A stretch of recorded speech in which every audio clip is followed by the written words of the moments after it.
Hello, good afternoon to everybody.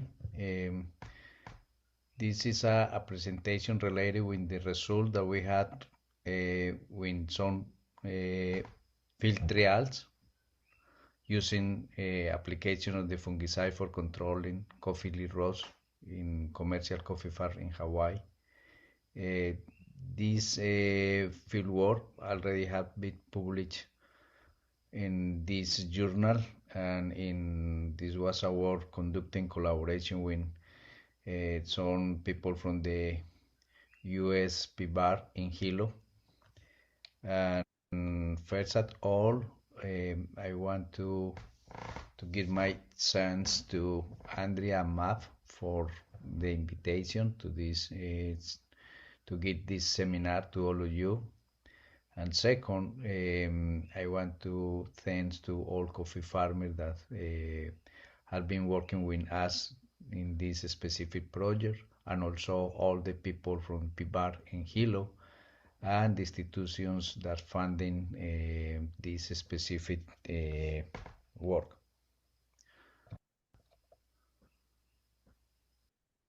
So the most important thing here is understand why this field study is important. So I want to show those photos. You can see the first one. One single coffee leaf with one single active coffee leaf rose sporulation that look very tiny and almost insignificant, but it controls measures are not taken properly and on time. What happened during the coffee season? You are doing nothing to control the disease. At the end of the season, you are going to experiencing high defoliation in the coffee trees, like you see in this photo that was taken here in Hawaii. So this is why the coffee leaf rust is really important, because it's a plant pathogenic fungus that can destroy the coffee plants if we don't take action. So also it's important because we need to understand how work the coffee leaf rust infection and how we can control this disease in Hawaiian coffee agroecosystem. So there is a lot of the field studies already published in literature with many products that have been used to control this disease. It's a fungus disease. And most of those studies were conducted in Brazil, for example, in Colombia, in Central America, in Mexico, in India, and African countries as well. And they already had too many results that we can just we can say that most of the products they work if the application are conducted properly.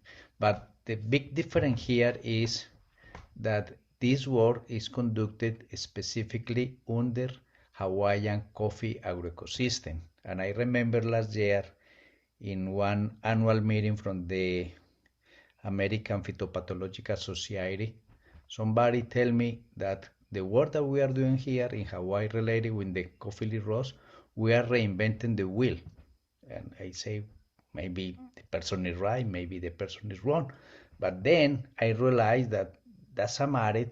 If we know that the products work in other countries, we need to do the evaluation here, because the weather condition could be different. Even social and economical conditions are a major factor of the disease. That it was reported in Colombia, in Central America as well, in Mexico during 2010-2012, in the point that because the price of the coffee was too low, farmers didn't have enough money to conduct the agronomic practice and also the control of the disease, and then we get one huge epidemic of the disease in those countries at this time.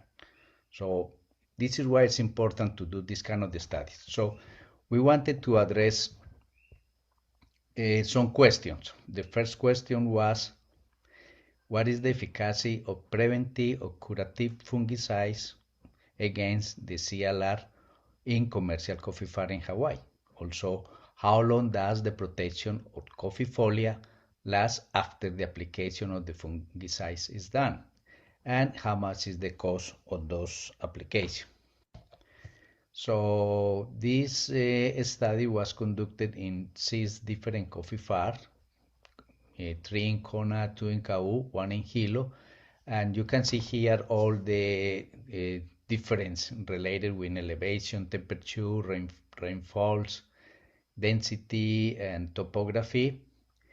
And what we did was select one coffee lot between 1 to 2 acres area, and inside this coffee lot we divide in blocks, about 100, 200 coffee trees for each block. Then in every single block, we randomly assigned one specific treatment that corresponds to one specific fungicide expected to be tested. And here you can see the list of the products that we already had applied. You see here we had 2 products based in Bacillus strain. You can see here the information related with the label of those products. Then we get 2 products based in copper. We had also Probla Verde, and we had the translaminar systemic Priazone. So those are the products that we had tested, and the evaluation was conducted during 2023 and 2024, 2 different seasons. Every single block treatment was between 100 to 200 coffee trees. We applied 2 times every single product at 5 weeks intervals according with the label, or we use a medium ray. If we had like for example Serenet or double nickel that is in a range, we use the medium ray. And for the applications, we use the Miss Blower backpack sprayer. Overall, also we did 2 approaches related with Priazole.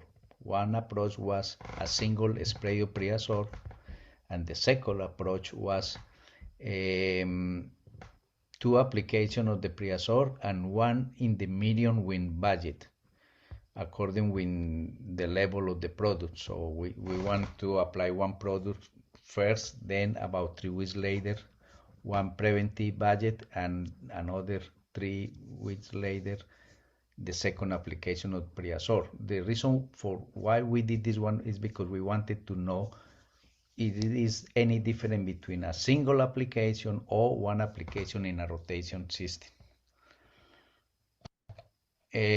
For field evaluation, it's very important to say here that we had the collaboration of coffee farmers, owners, and also field workers in all coffee farms, and they help us in selection of the coffee lot, marking the blocks, doing the application of the fungicides, and also they help us with the evaluation. So we wanted to be sure that they understand what we are doing and what was this relevant. So this was a very good collaboration of them.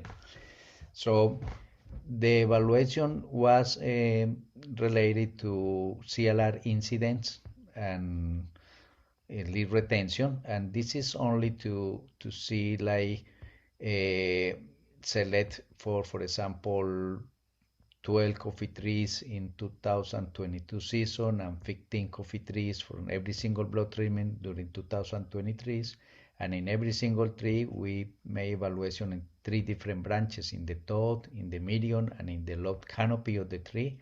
And every single branch of this one we contain the total number of the leaves, and also the leaves that are showing activate CLR sporulation, like you see here in the picture.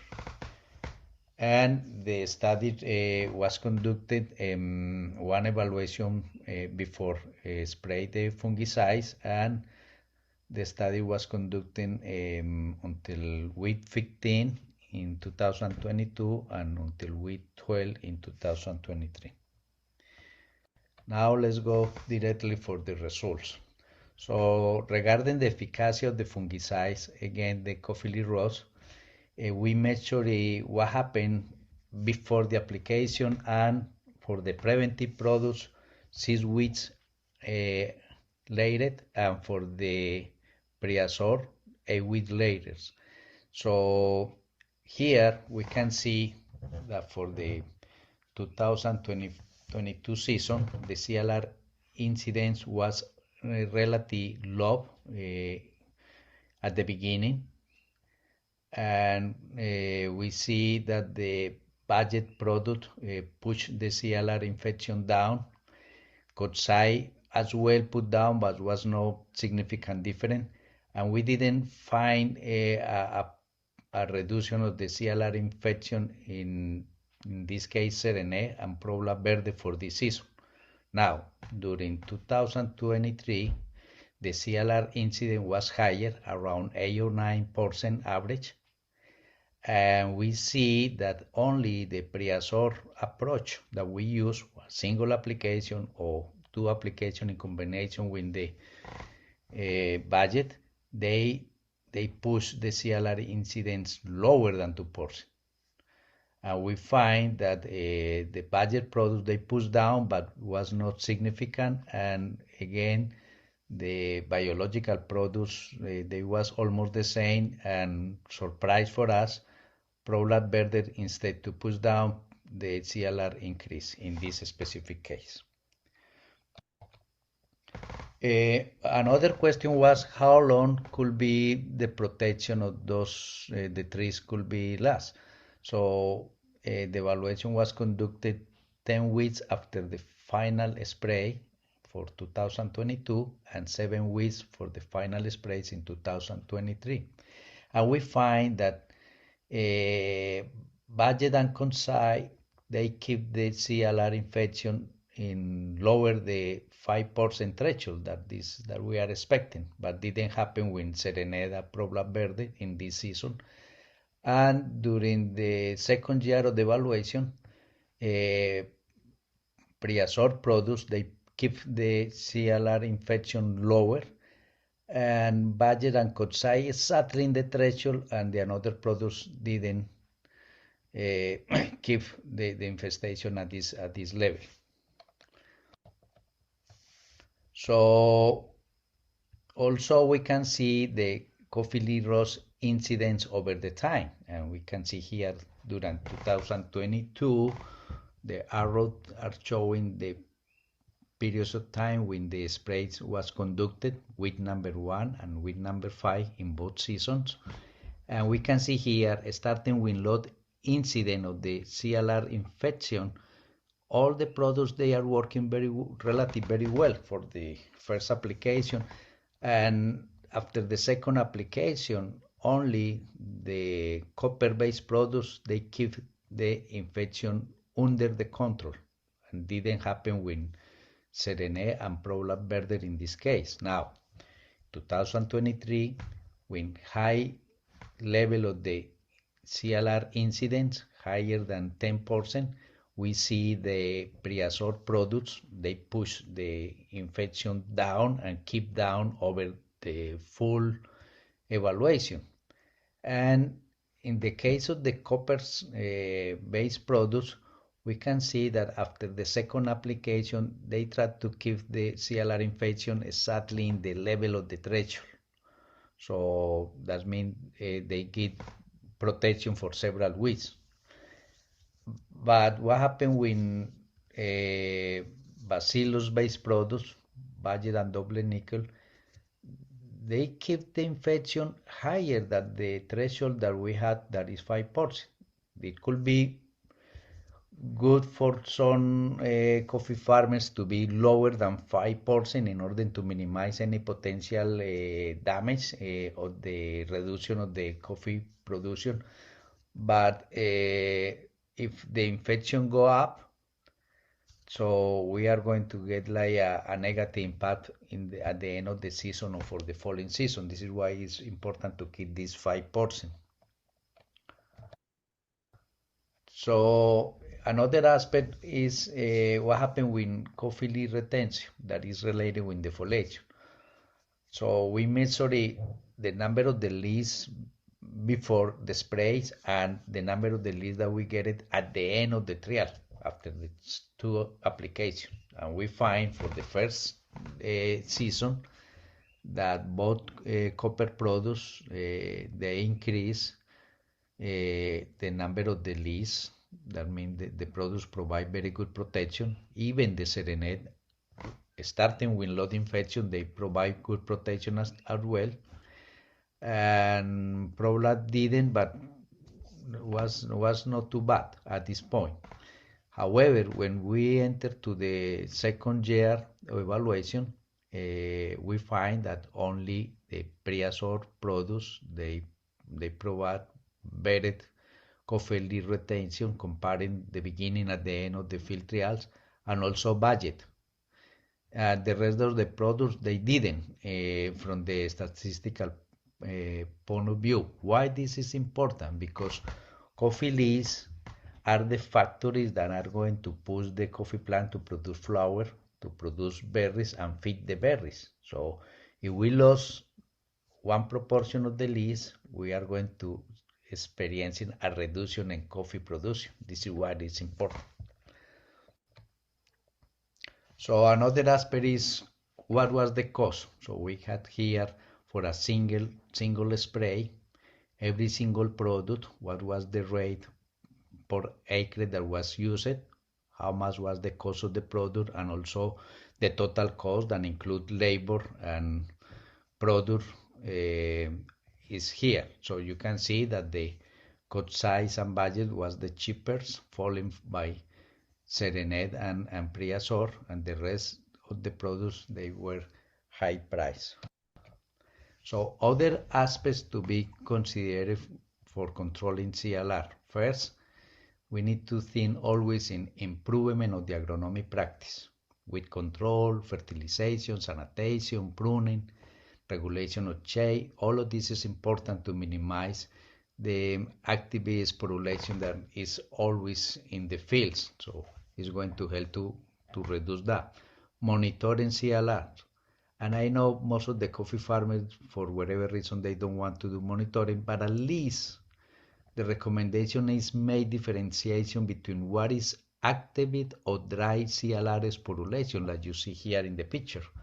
Active, you see the spores, and dry is after you had applied like the Priazor, that is translaminar systemic. This is how they look. So you need to understand this one in order to see if the application specific to Priazor was efficient or not. And the another aspect is try to apply the Priazor according with the regulation 2 times per year, but the important here is when you apply. So the first recommendation is the first part of the year, January or March, and the second between May or early July in order to fall in the 45 days of the harvest restriction. So the second application is very relevant because during harvest season, we don't have chance to apply this product. And if we apply at this time, it's a lot chance the CLR infection is going to be relatively low during harvest season. And the most important, try always to do a good or an excellent coverage of the foliage when you are applying the products, because doesn't matter if you apply many times, if the coverage of the foliage is not efficient, the product is not going to work. So for our rotation programs, we can say that for conventional coffee farm, spray between 4 to 6 times per season, including the 2 spray of Priazor. And for organic coffee farm, we can say, based on those data and based on other field studies that we had conducted, that between 6 to 8 times per season could be a good alternative to keep the CLR in under control. And we can use copper and bacillus plus also oxide too. So as a conclusion, we can say Priazor was the best product because keep the CLR lower than 2%, provide between 10 to 12 weeks protection, increase leaf retention. We can say that copper-based fungicides, they work very efficient as well. They reduce the CLR incidence lower than 5%. That is good. Provide between 6 to 8 weeks protection and increase leaf retention, and also they were the cheapest of the all products. The efficacy of the bacillus-based product was regular. They didn't push the CLR incident lower than 5, but keep between 8 or 12. For some coffee farmers could be okay, but for others they don't want this level. And provide between 2 to 4 weeks protection. And the last one, ProLab Verde, didn't work. So thank you so much for your attention. If you have questions, very happy to answer.